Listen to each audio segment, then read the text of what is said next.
चलिए आज हम लोग केमिकल बॉन्डिंग के टॉपिक वैलेंस बॉन्ड थ्योरी के बारे में चर्चा करते हैं। सुनिएगा, ये केमिकल बॉन्डिंग में वीबीटी क्यों दिया गया था? क्योंकि आपने केमिकल बॉन्डिंग में लुईस डॉट स्ट्रक्चर पढ़े थे। लुईस डॉट से स्ट्रक्चर बना था, लेकिन लुईस डॉट के सिंबल से ज्योमेट्री नहीं बन पाया, इसी कारण लुईस डॉट का स्ट्रक्चर फेल हो गया। इसके बाद दिया गया एक थ्योरी जिसका नाम था वीबीटी, जिसको बोलते हैं वैलेंस बॉन्ड थ्योरी। ये तीन थ्योरी होता है, एक होता है एमओटी मोलिकुलर ऑर्बिटल थ्योरी, एक होता है वीबीटी वैलेंस बॉन्ड थ्योरी, एक होता है VSEPR थ्योरी, जिसको बोलते हैं valence shell electron pair repulsion theory. आज हम लोग बात करेंगे कि वैलेंस बॉन्ड थ्योरी किसको बोलते हैं। सुनिए, वैलेंस बॉन्ड थ्योरी ऑर्बिटल के ओवरलैपिंग से बनता है। सुनिएगा सब लोग, वैलेंस बॉन्ड थ्योरी ऑर्बिटल के ओवरलैपिंग से होता है। वैलेंस बॉन्ड थ्योरी को हम लोग शॉर्टकट में VBT बोलते हैं, इसको बोलते हैं वैलेंस बॉन्ड थ्योरी। अब देखिएगा, वैलेंस बॉन्ड थ्योरी कहता है पहले टॉपिक कि जब ओवरलैपिंग होगा, ओवरलैपिंग ऑफ एटॉमिक ऑर्बिटल, मतलब जब एटॉमिक ऑर्बिटल आपस में ओवरलैप्स करेगा और ओवरलैप्स करने के फलस्वरूप उसमें बॉन्ड बनता है। वह कौन सा बॉन्ड बनता है? कोवैलेंट बॉन्ड बनता है। अब वह कोवैलेंट बॉन्ड बनेगा, उसी बॉन्ड को हम लोग वैलेंस बॉन्ड थ्योरी बोलते हैं। ये बॉन्ड, ये VBT का प्रपोजल मॉडल देने वाला एक हिटलर नामक वैज्ञानिक था और लंदन, ये दोनों मिलकर इसको प्रपोजल मॉडल दिया VBT। लेकिन भाई साहब और इसको इंट्रो करवाया आपके मार्केट में, इसकी थ्योरी को दिया पुलिंग और स्लाइटर ने इंट्रोड्यूस किया मार्केट में कि VBT है क्या। तो याद रखिएगा, प्रपोजल मॉडल जो VBT दिया था वह हिटलर और लंदन दिया था, लेकिन इंट्रोड्यूस किया था वह पुलिंग किया था। देखिए, हिटलर पुलिंग के स्लाइटर के हिसाब से क्या था? पहला पॉइंट था कि covalent bond is form. Covalent bond कहता है बनता है, कब बनेगा? जब कहता है कि ओवरलैपिंग ऑफ एटॉमिक ऑर्बिटल।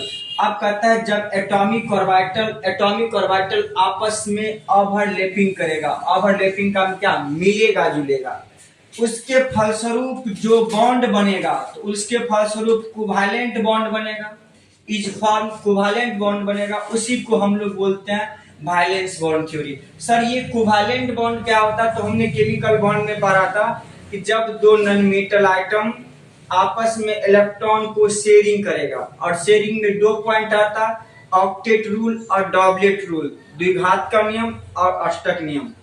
तो वह शेयरिंग के फलस्वरूप जो बॉन्ड बनता है उसी को कोवैलेंट बॉन्ड बोलते हैं। अब देखिए, यहाँ पे ओवरलैपिंग का मीनिंग क्या होता है? जैसे मान लीजिए मेरे पास एक s ऑर्बिटल है और एक s ऑर्बिटल है, दोनों आपस में ओवरलैप करेगा। कब ओवरलैपिंग करेगा? कि जब एक ऑर्बिटल दूसरे ऑर्बिटल के अंदर चला जाएगा, मतलब एक ऑर्बिटल दूसरे के ऑर्बिटल के अंदर घुस जाएगा। और जब घुसेगा तो आपको मालूम है हर एक आइटम के बीच में सेंटर ऑफ न्यूक्लियस होता है। तो हमेशा कोई भी आइटम ओवरलैप्स करेगा तो 10%, 20%, 30% भी करेगा, लेकिन हमेशा 50% से लेस होगा, कम होगा। क्यों? क्योंकि आइटम के मेन सेंटर में न्यूक्लियस होता जो 50% डिवाइड किया रहता। इसी कारण एक न्यूक्लियस दूसरे न्यूक्लियस के फलस्वरूप बॉन्ड नहीं बनाएगा।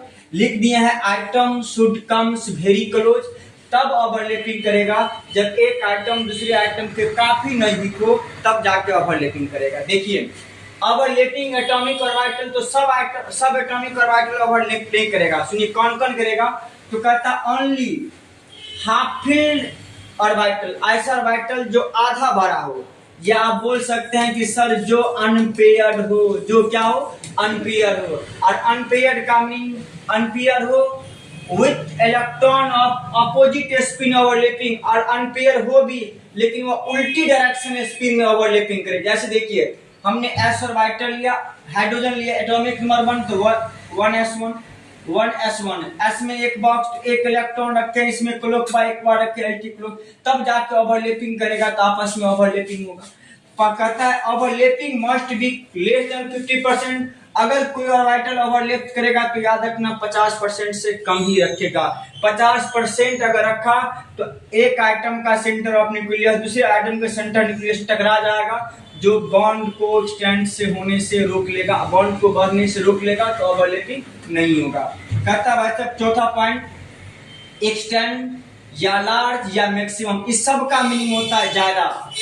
अगर कोई भी ओवरलैपिंग छुटा है यहाँ पे भाई साहब, अगर कोई भी ओवरलैपिंग का सिंबल हो, अगर वह एक्सटेंड हो मतलब ज्यादा हो, अगर ज्यादा ओवरलैप करेगा तो बॉन्ड का स्ट्रेंथ भी ज्यादा होगा। अगर बॉन्ड का स्ट्रेंथ ज्यादा होगा तो बॉन्ड की एनर्जी भी ज्यादा होगा, लेकिन bond length inversely 1/, bond length, उसका बॉन्ड लेंथ घट जाएगा। जैसे देखिए एक आइटम ये है और एक आइटम है, थोड़ा ओवरलैप्स किया, मान लीजिए यहाँ तक का यहाँ का स्ट्रेंथ होगा। एक आइटम ऐसा है जो थोड़ा उससे ज्यादा ओवरलैपिंग किया और एक आइटम ऐसा है जो सबसे ज्यादा ओवरलैपिंग किया। तो याद रखना, जो ज्यादा जितना ओवरलैपिंग करेगा, बॉन्ड जितना एक्सटेंड होगा, मैक्सिमम एक्सटेंड ओवरलैपिंग होगा, बॉन्ड का स्ट्रेंथ उतना ज्यादा होता है। और बॉन्ड का स्ट्रेंथ ज्यादा होगा तो बॉन्ड की एनर्जी भी ज्यादा होगा, लेकिन उसका लेंथ घट जाएगा। इसका मीनिंग हुआ कि स्ट्रेंथ या लार्ज या maximum of overlapping directly strength of bond, bond of strength directly bond energy, लेकिन इनवर्सली होता है 1/, बॉन्ड लेंथ का। आगे देखिए आगे क्या है। अगर ओवरलैपिंग का पॉइंट आता है एनसीईआरटी में दो टाइप्स का, एक हेड ऑन ओवरलैपिंग और एक होता है साइड वाइज ओवरलैपिंग। इसमें कहता है हेड ऑन को कहा जाता है एक्सल ओवरलैपिंग, मतलब ऐसा ओवरलैपिंग जो एक्सिस में हो, उसी को हेड ऑन ओवरलैपिंग बोलते हैं। हमने पढ़ा था वैसा कि जब दो orbital head to head overlaps करे तबे न सिग्मा बॉन्ड बनता, या हेड ऑन ओवरलैपिंग हो या एक्सल ओवरलैपिंग हो तो हमेशा सिग्मा बॉन्ड बनेगा। कहता है दूसरा है पैरेलल ओवरलैपिंग या साइड बाय ओवरलैपिंग, या उसी को बोलते हैं लेटरल ओवरलैपिंग। लेटरल ओवरलैपिंग सब एक ही है। तो जब कोई ऑर्बिटल हेड टू हेड, तो देखिए इधर से जा रहा है उधर से आएगा, तो ये दोनों का हेड मिलेगा, मुहरा मिलेगा, और हेड टू हेड कब ओवरलैप करेगा, जब एक ही लाइन पे आएगा और सिंगल लाइन पे आएगा तो सिग्मा क्रिएट होगा। अगर कोई ऑर्बिटल साइड बाय साइड उधर से आ रहा है और उसी अपोजिट स्पीड में जा रहा है, तो इसके बीच में डबल बॉन्ड बनेगा, तो एगो सिग्मा एगो पाई क्रिएट। तो एक्सल ओवरलैपिंग या हेड ओवरलैपिंग में सिग्मा बनेगा, साइड ओवरलैपिंग या पैरेलल ओवरलैपिंग या लेटरल ओवरलैपिंग में पाई बॉन्ड